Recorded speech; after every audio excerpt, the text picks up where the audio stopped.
Class 6 subject science lesson 4 plants from and function पौधे के रूप एवं कार्य। आइए इसके बारे में और पढ़ें। फूल वाले और बिना फूल वाले पौधे, जड़ी बूटियां, झाड़ियां और पौधे, पौधे के भाग, जड़, पत्ती, फूल और फल, बीज। आप अपने आसपास कई तरह के पौधे देख सकते हैं। पौधे हमारे लिए बहुत उपयोगी और लाभकारी होते हैं। पौधे विभिन्न आकृतियों और आकारों में पाए जाते हैं। कुछ पौधे छोटे होते हैं तो कुछ काफी बड़े। क्या आप इन पौधों में कोई अन्य अंतर पाते हैं? कुछ पौधों में तने कठोर होते हैं और कुछ में ये मुलायम कोमल होते हैं। शाखाओं पर नजर डालें तो एक और अंतर नजर आता है। कुछ पौधों में शाखाएं तने के आधार पर जमीन के करीब निकलती हैं, जबकि अन्य में तने के ऊपर। पौधों को दो समूहों में वर्गीकृत किया जा सकता है, फूल वाले और बिना फूल वाले पौधे। फूल वाले पौधे वे पौधे हैं जिन पर फूल लगते हैं, जैसे गुलाब का पौधा, आम का पेड़, सूरजमुखी का पौधा, नीम का पेड़ आदि। गैर फूल वाले पौधों में फूल नहीं लगते हैं, जैसे कवक, काई, फेर्रे, शैवाल, मशरूम आदि। जड़ी बूटियां, झाड़ियां और पेड़।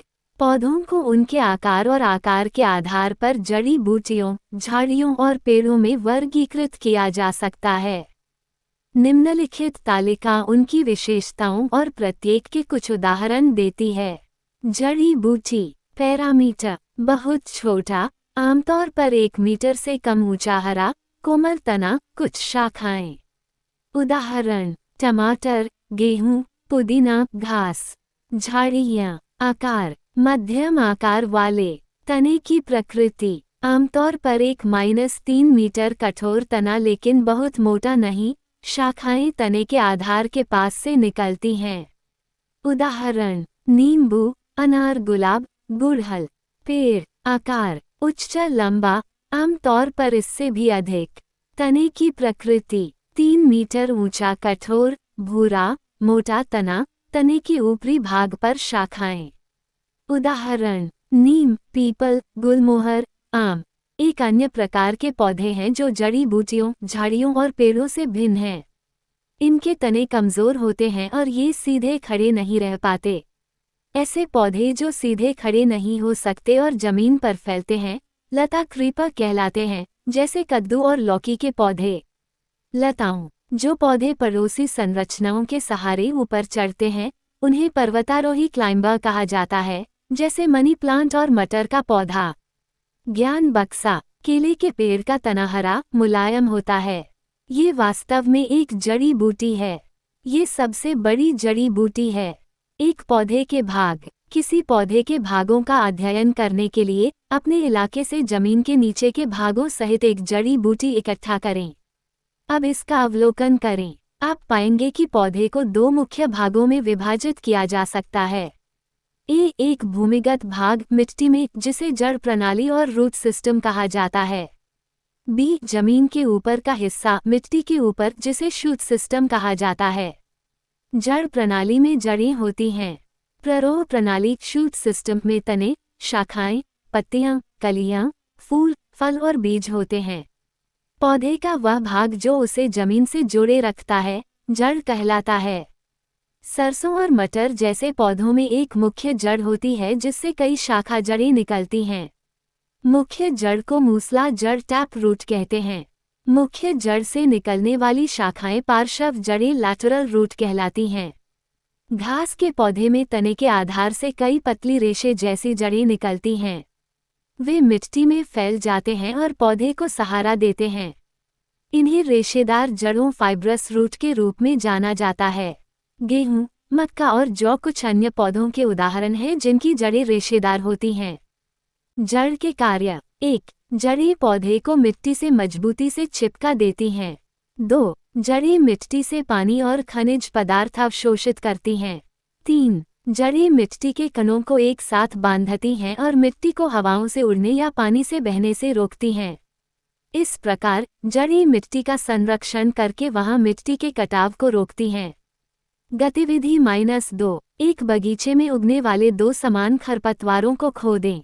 ध्यान रखें कि जड़ों को नुकसान न पहुंचे।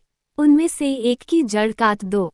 दोनों खरपतवारों को एक जड़ सहित और एक बिना, अलग अलग गमलों में रोपें। उन्हें नियमित रूप से पानी दें। कुछ दिनों के बाद आप क्या देखते हैं? जड़ का संशोधन। ऊपर बताए गए कार्यों के अलावा जड़ों को कुछ विशेष कार्य भी करने होते हैं, अतः इनकी संरचना में परिवर्तन होता है। विशेष कार्यों को करने के लिए संरचना में इस परिवर्तन को संशोधन कहा जाता है। जोड़ भोजन को संग्रहित करने के लिए जड़ों को संशोधित किया जाता है। हम गाजर, शलजम और मूली इसलिए खाते हैं क्योंकि इनमें भोजन संग्रहित होता है। ये जड़ें हैं। हरी पत्तियों में बना भोजन नीचे की ओर जाता है और मूसला जड़ों में जमा हो जाता है।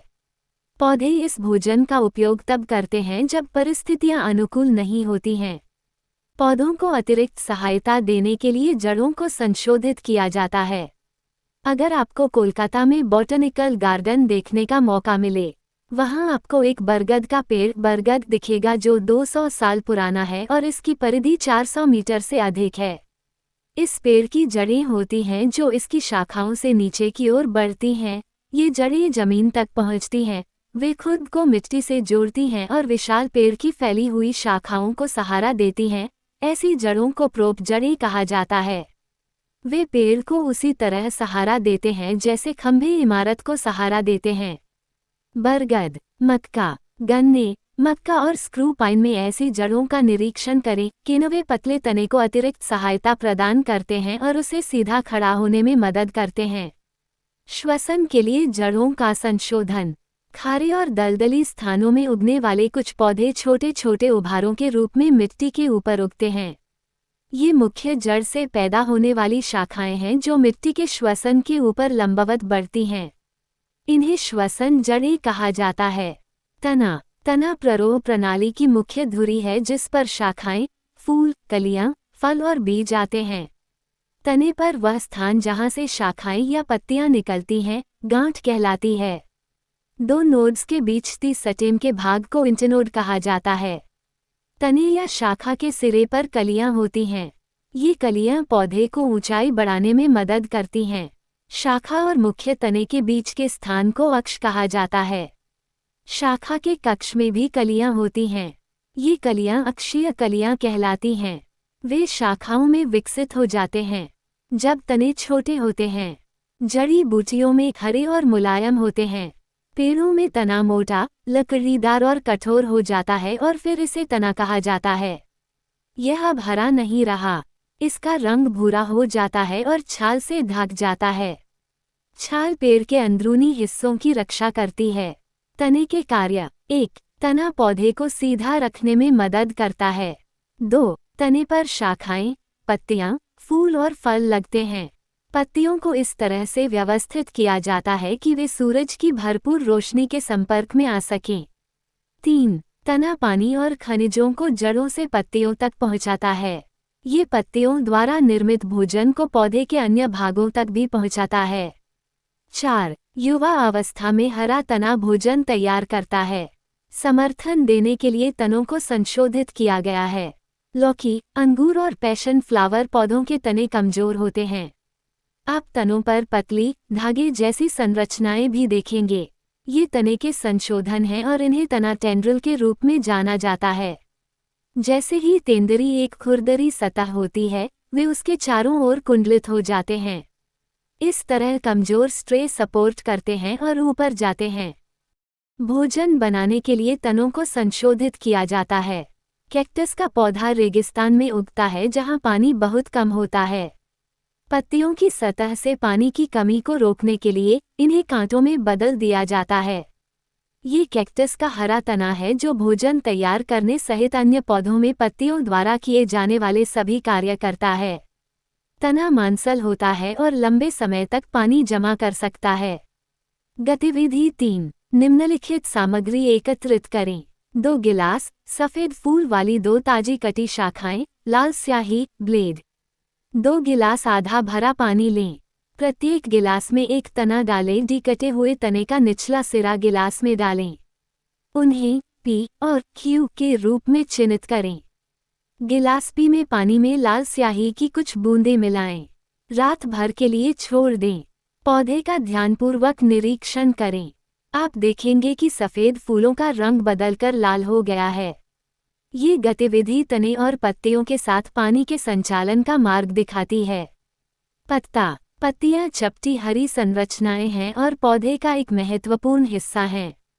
पत्तियां तने की गांठ या उसकी शाखाओं से निकलती हैं। पौधों की पत्तियां आकार, साइज और यहाँ तक कि रंग में भी भिन्न होती हैं। एक सामान्य ली के 3 भाग होते हैं। 1. लेमिना या पत्ती का फलक। 2. डंठल या डंठल। 3. पत्ती आधार। पत्ती के चपटे हरे भाग को लेमिना या पत्ती ब्लेड कहा जाता है। ये तने से एक संकीर्ण, छोटे डंठल से जुड़ा होता है जिसे पेटल कहा जाता है। तने से पत्ती के जुड़ाव के क्षेत्र को पत्ती आधार लीफ बेस कहा जाता है।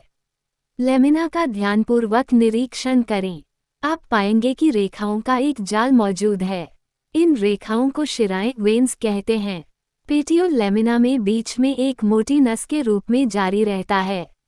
इस शिरा को मध्य शिरा मिडरब कहते हैं। पत्ती के फलक में शिराओं की व्यवस्था को शिराविन्यास कहा जाता है। पत्ती का शिरा विन्यास या तो समानांतर या जालीदार हो सकता है। एक पत्ती के भाग। ज्ञान बक्सा। एक ही पत्ती के डंठल पर उगने वाली एक से अधिक पत्तियों को मिश्रित पत्ती कहा जाता है। समानांतर शिराविन्यास में रेशेदार जड़ों वाली नसें पत्ती की लंबाई के साथ एक दूसरे के समानांतर होती हैं। ये घास, केले और ताड़ जैसे पौधों की पत्तियों में देखा जाता है। रेटिकुलेट वेनेशन में शिराएं मध्य शिरा के दोनों ओर जाल की तरह व्यवस्थित होती हैं। यह मटर, चना, आम, पेटुनिया और गुलाब जैसे पौधों की पत्तियों में देखा जाता है। पत्ती के कार्य। 1. पत्तियां पौधे के शरीर के लिए भोजन का निर्माण करती हैं। पत्तियां सूर्य के प्रकाश की उपस्थिति में कार्बन डाइऑक्साइड, वॉट तथा क्लोरोफिल से भोजन बनाती हैं। इस प्रक्रिया को प्रकाश संश्लेषण कहते हैं। कुस्कू का पौधा एक परजीवी पौधा है। इसकी कोई पत्तियां नहीं होती और यह भोजन नहीं बना सकता। ये दूसरे पौधों से भोजन लेता है। कार्बन डाइऑक्साइड जल सूर्य प्रकाश CO2 जोड़ H2O हरा भोजन जोड़ ऑक्सीजन 0.2। वर्णक 2. पत्ती की सतह पर स्टोमेटा नामक छोटे छोटे छिद्र मौजूद होते हैं। इसमें गैसों कार्बन डाइऑक्साइड और ऑक्सीजन का आदान प्रदान होता है जो श्वसन और प्रकाश संश्लेषण के दौरान होता है। इन प्रक्रियाओं के दौरान उत्पन्न होने वाली गैसें रंध्र के माध्यम से बाहर निकलती हैं। 3. पौधे पत्तियों से अतिरिक्त जल रंध्रों के माध्यम से वाष्प के रूप में निकालते हैं। पत्तियों के माध्यम से वाष्प के रूप में जल की हानि की इस प्रक्रिया को वाष्पोत्सर्जन कहा जाता है। वाष्पोत्सर्जन पत्तियों को ठंडा रखने में मदद करता है। 4. इन कार्यों के अलावा पत्तियों को रीढ़, टेंड्रिल में संशोधित किया जा सकता है या कीड़ों को फंसाने के लिए संशोधित किया जा सकता है। पत्ती का संशोधन। समर्थन देने के लिए पत्तियों को संशोधित किया गया है। मटर के पौधों में कुछ पत्तियां पतली, कुंडलित धागे जैसी संरचनाओं में बदल जाती हैं जिन्हें लीफ टेंड्रिल कहा जाता है। ये पौधे को चढ़ने में मदद करते हैं। पत्तियां कांटों में परिवर्तित हो जाती हैं। कैक्टस में पत्तियां कांटों के रूप में रूपांतरित हो जाती हैं। इससे पत्तियों से पानी की हानि कम हो जाती है। कांटे पौधों को चरने वाले जानवरों द्वारा खाए जाने से भी बचाते हैं। फूल और फल। फूल वाले पौधे का सबसे आकर्षक भाग फूल होता है। ये पौधे को अपनी तरह का अधिक उत्पादन करने में मदद करता है। इस कारण ये पौधे का सबसे महत्वपूर्ण भाग है। आप किसी पौधे को उसके फूलों से पहचान सकते हैं। अधिकांश फूलों में मीठी गंध होती है। कुछ फूलों की गंध इतनी तेज होती है कि पतंगे दूर से ही उनकी ओर आकर्षित हो जाते हैं। कुछ फूलों में बिल्कुल भी गंध नहीं होती। कुछ में अप्रिय गंध होती है। एक फूल के भाग। फूल आकार, साइज और रंग में भिन्न भिन्न होते हैं, लेकिन अधिकांश फूलों की मूल संरचना एक जैसी होती है। अक्सर फूल में एक डंठल होता है जिसे पेडिकेल कहते हैं। सबसे बाहरी चक्र में छोटी हरी पत्ती जैसी संरचनाएं होती हैं जिन्हें बाह्यदल कहते हैं। बाह्यदल फूल की कली अवस्था फूल की युवा खुली अवस्था में उसकी रक्षा करते हैं। भीतरी चक्र में पंखुड़ियां होती हैं। ये फूल का सबसे प्रमुख भाग होते हैं और आमतौर पर चमकीले रंग के होते हैं। चाइना गुलाब और गुलमोहर के फूलों में बड़ी बड़ी चमकीले रंग की पंखुड़ियां आसानी से देखी जा सकती हैं। इसमें परागकण होते हैं जो बारीक होते हैं। 20 नॉलेज बॉक्स। कलंक शैली। डंक मार दिया। क्लैक्स। पत्ती, अंडाशय, तना। एक फूल के भाग। फूल के केंद्र में सूजे हुए पीले रंग के सिरे वाले छोटे डंठल होते हैं। इन्हें पुंकेसर कहा जाता है। ये फूल का नर प्रजनन भाग हैं। प्रत्येक पुंकेसर में एक पतला हरा डंठल या फिलामेंट होता है जिसका थैला जैसा सिर होता है जिसे एथेर कहा जाता है। परागकोश धूल जैसे कण ये प्रजनन में भाग लेते हैं। फूल के केंद्र में एक फ्लास्क के आकार का अंग होता है जिसे पिस्टल या कार्पेल कहा जाता है। ये है फूल का मादा प्रजनन भाग। इसका आधार थोड़ा सूजा हुआ होता है और इसे अंडाशय कहा जाता है। अंडाशय एक पतली लंबी संरचना के रूप में शीर्ष कलंक पर एक घुंडी जैसी संरचना के रूप में ऊपर फैला हुआ है। कलंक नर युग्मकों को प्राप्त होता है। अंडाशय में कई मनके जैसी संरचनाएं होती हैं। इन्हें बीजांड कहते हैं। इन बीजांडों में मादा युग्मक होते हैं। अंडाशय और बीजांड अंततः क्रमशः फल और बीज में विकसित होते हैं। अधिकांश पौधों में एक फूल में सभी 4 चक्र मौजूद होते हैं। ऐसे फूलों को पूर्ण फूल कहा जाता है। उदाहरण मटर, सरसों, गुलमोहर, हिबिस्कस और पेटूनिया। जैसे सरसों, हिबिस्कुस, गुलमोहर। कुछ फूलों में एक या अधिक चक्र गायब है। ऐसे फूलों को अधूरा फूल कहा जाता है। उदाहरण शहतूत और खजूर। कार्य 1. प्रजनन। फूल पौधों में प्रजनन का अंग है और फलों और बीजों के निर्माण का कारण बनता है। बीजों के अंकुरण के बाद नए पौधे उत्पन्न होते हैं। 2. भोजन का स्रोत। फूलों से हमें रस मिलता है। अमृत का उपयोग कीड़ों द्वारा भोजन के रूप में किया जाता है। लौंग, लवंग, लौंग के पौधे की सूखी खुली हुई फूलों की कलियों से प्राप्त की जाती है। सजावटी मूल्य। सजावटी फूलों का उपयोग गुलदस्ते और आंतरिक सजावट में किया जाता है। पौधे बगीचों, आवासों और सड़क के किनारों पर उगाए जाते हैं।